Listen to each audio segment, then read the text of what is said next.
Oh, Whaley, Whaley. Line 1, right hand. Here we go. 2 on D, 4 on F sharp, 5 on G. Now this chord makes a lovely sound. Very dreamy.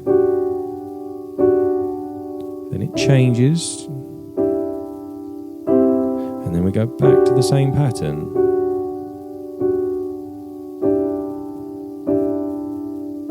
So the 3 shapes, 2, 4, 5. 2, 4, 5, 2, 3, 5, and 1, 3, 5. You might want to write some finger numbers there. So we've looked at the right hand of the first 4 bars.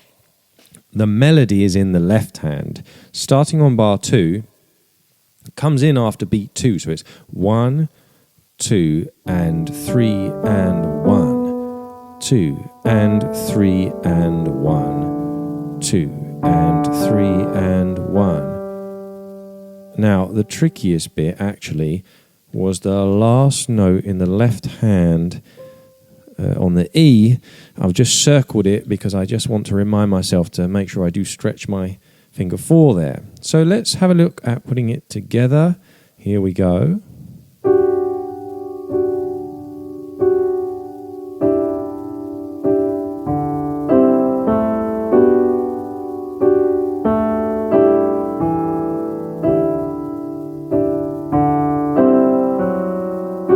Okay, so when you come to put it together, it just takes a bit of thinking about what shape is coming up with what. So if I just go from the beginning again, and maybe I need to write in a couple of finger numbers to make that easier for myself. So 2, 3, 1, 2, and 3, and 1, 2, and 3, and 1, 2, and 3, and 1, 2. I found it a little easier that time because it was the second time I played it. But do feel free to write in some finger numbers. I'll write 2, 4, 5 there because first time that's definitely where I hesitated.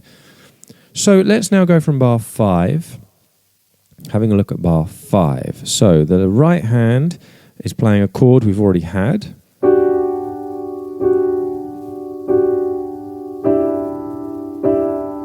Then it moves for the first time. And then a chord that I don't like very much on it at the moment in bar 7 when I played it for the first time. It's very minor all of a sudden. E, F natural, and A. So we get 3 of those. And another crunchy chord. Ooh. D, E flat, G. I'm not a big fan, I'm afraid. Howell Davies or Hewell Davies. I find this a little bit jarring here, but maybe it'll improve when my playing improves. So, bars 5, 6, 7, and 8.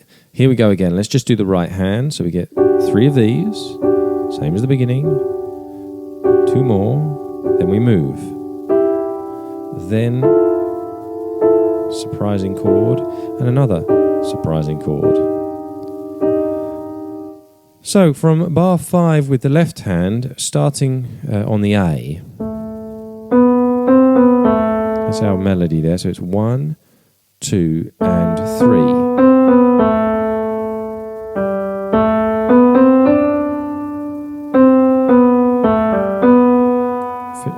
Let's carry on.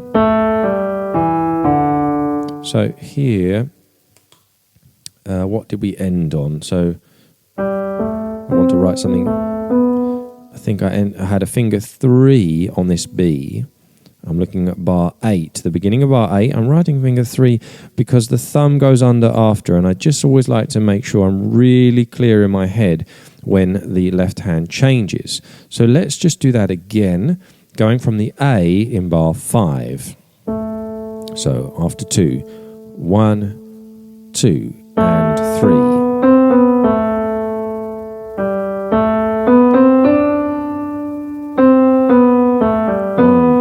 2 under. Okay, let's put it together and see how my brain copes with this. So, bar 5, here we go.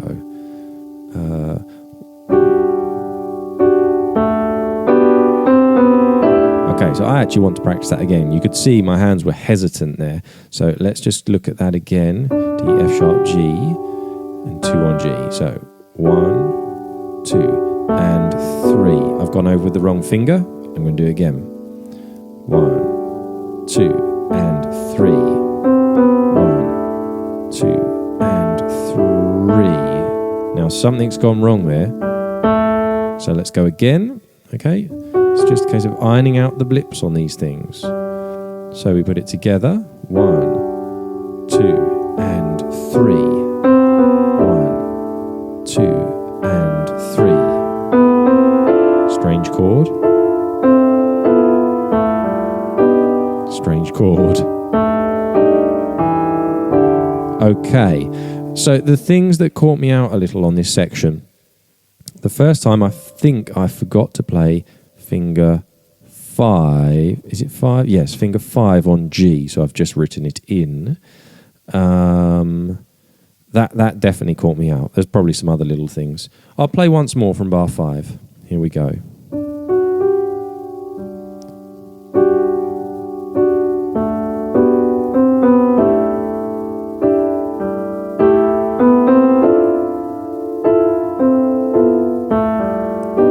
Slight hesitation.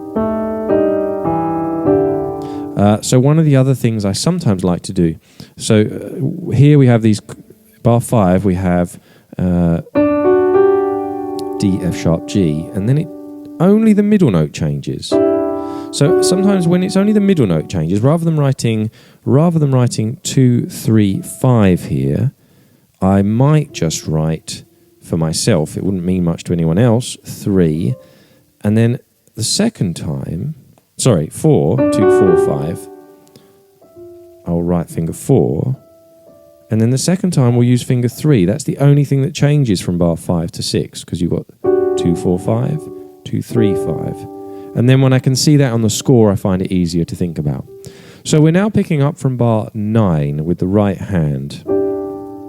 So 2 on D, E and G. 1, 2, 3.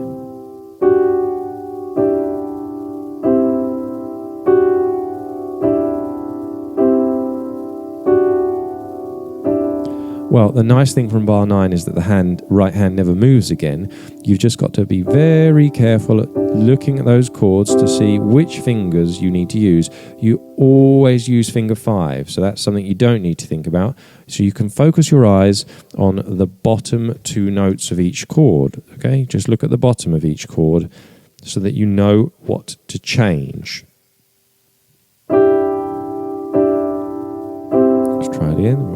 Now on bar 10, they're just changing each time.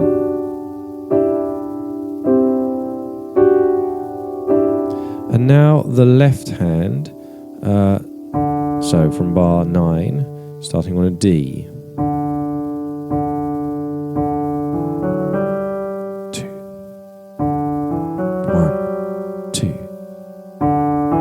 Hold, hands together. Here we go. So starts with a, what does it start? Yeah, 5 on D. Here we go.